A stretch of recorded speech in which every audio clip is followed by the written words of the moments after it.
Hey everyone, today is January 13, 2026 and we are going to solve max area of an island which is lead code number 695. So what we are given is that a grid of 0 and 1 where 1 is a land and 0 is water. So in this problem we have to find the maximum area of an island. So again it's a DFS based problem, but we will do that we will search for all island and additionally we have to find the area. So what is the approach is like make it to is travels the whole grid. If I find out anywhere of one, call a function DFS. It will it will it will traverse all the connected component to it like a flood field algorithm. It will traverse all the connected component and return the number of integer to it as the cell it is traveled. So in starting with a double for loop,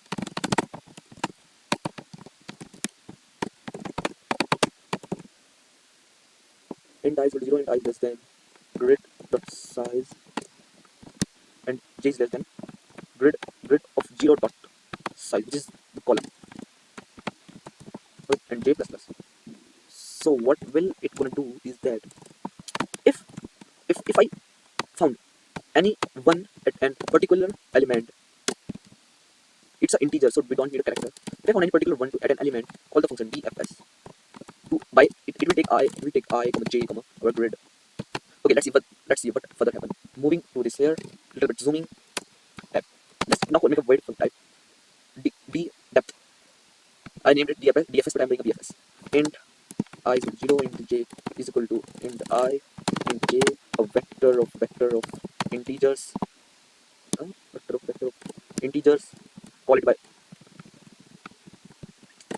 reference to save memory. Grid. What will it will do? It is a DFS, so we make a QUE. We are in a grid, so we will call it as a pair of int comma int, whose name is the name of the queue is Q, okay, and Q. So what is in this DFS? Every time we call a function, that means we found land, that means we found an island. So we make a counter for this, maybe a counter for this function. Let's say you got push I comma j, okay, and mark it as traveled visited. For that, grid of I comma j is just equal to 0. Okay, and if we have traveled to this cell and it is definitely it's a land, that's why we came to this function. Increase our counter. Okay, further, y q dot size is greater than 0, standard travel cell. Q dot size is greater than 0. What will do? While q dot size, I'm getting an error. Q of pair of integer comma integer. Why it is green everywhere? Q of pair of integer comma integer. Let's save. What we are doing, we are traversing to all its connected component. So make a pair of int comma int, whose name is span. Whatever this is, store the first element of the q by q dot front, front, and q dot pop dot the q, and int r is equal to temp dot first, int column is temp dot second. Okay, what we have to do now we have to check for the up. We have to check for the up. How we check for the up? Like we are for checking up, the column remains same, but the row get upward. So row minus 1. And we have to check if this exists. If r minus 1 is greater than 0. If it is in row, but it must be a greater than 0, and it must be a land. If and grid of I of r minus 1 and a column must be equal to 1 must be a land. Then what you have to do? Just have to push that element in the q r minus 1 c and mark this as visited. Grid of r minus 1 c as 0, not water. So similarly we have to do for the downward. For taking downward, let me comment here down. What we have to do is for moving downward, okay, we will do r plus 1, but we have to check that we will not exceed more than the rows. So grid, for that we will grid dot size. Okay, and there's some little mistake that I left. That when we are decreasing the row, it can be 0, but not less than 0 because index starts from 0. Okay, row plus 1, it must be a land. Row plus 1 and row plus 1. This is for the ground. Ground must be less than grid dot size. Okay, this is now for left. What we have to do?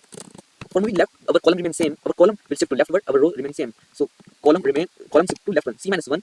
If we are moving leftward, just check. We are not less than 0. We are greater than or equal to 0. And grid of row remains same. Column get increased by 1. It must be a land. And we have to push r and c minus 1. And we have to make that element as visited by converting the cell to 0. Okay. I'm doing a little bit fast up, so it's all correct. And for the right, again our column remains shifted to 1 plus 1. So column remains equal to plus 1, and then we have to check if we are not exceed the size. Row column plus 1 must be less than grid of 0 dot side. I use dashly remove that. Okay, okay.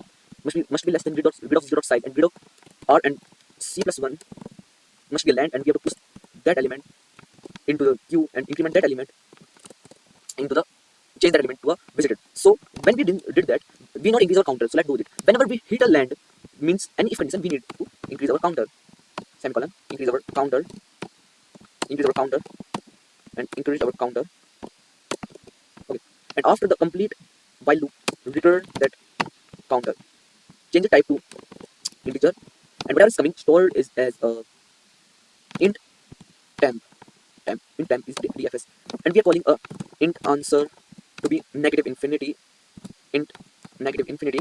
So after if loop, if after if loop, the answer is just max of answer comma whatever will come from the temp.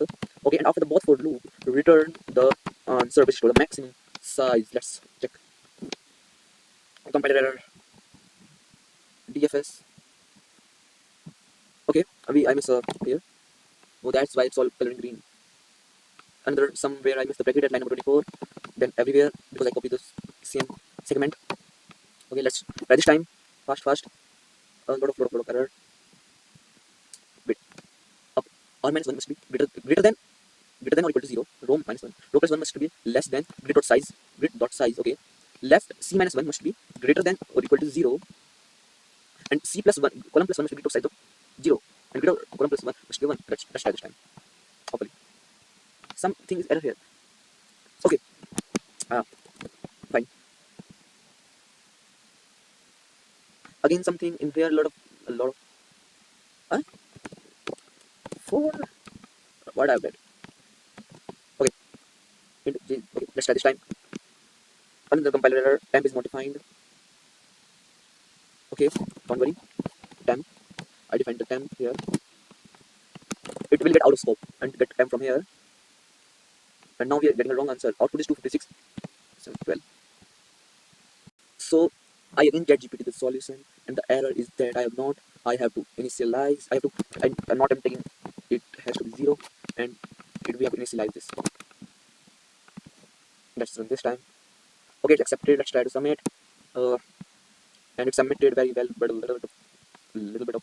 So thanks for watching. That's all for this question.